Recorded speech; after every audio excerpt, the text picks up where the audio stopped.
ইসলামী bank news top 10। নাশকতাকারীদের বিরুদ্ধে দেশবাসীকে রুখে দাঁড়ানোর আহ্বান প্রধানমন্ত্রী শেখ হাসিনার।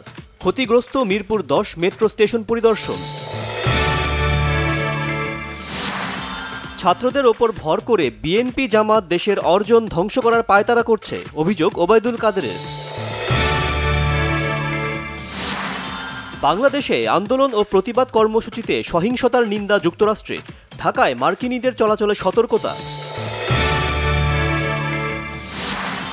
রাজধানী ঢাকায় আজও সকাল 10টা থেকে বিকেল 5টা পর্যন্ত 7 ঘণ্টা কারফিউ শিথিল, রাস্তায় বেড়েছে মানুষের চাপ। আজও সীমিত পরিসরে চলছে অফিসের কার্যক্রম, ব্যাংকে ভিড়, গ্রাহকদের দীর্ঘ লাইন।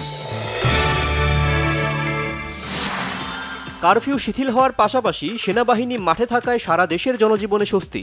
চট্টগ্রাম সহ বিভিন্ন বন্দর দিয়ে স্বাভাবিক হচ্ছে আমদানি রপ্তানি কার্যক্রম। জনপ্রিয় ব্যান্ড মাইলসের অন্যতম ভোকালিস্ট সঙ্গীত শিল্পী শাফিন আহমেদ আর নেই, হৃদরোগে আক্রান্ত হয়ে ইন্তেকাল করেছেন যুক্তরাষ্ট্রে। মার্কিন কংগ্রেসে গাজার আগ্রাসনের যৌক্তিকতা তুলে ধরে নেতানিয়াহুর ভাষণ, মধ্যপ্রাচ্যে নতুন জোট গড়ার আহ্বান, ব্যাপক বিক্ষোভ।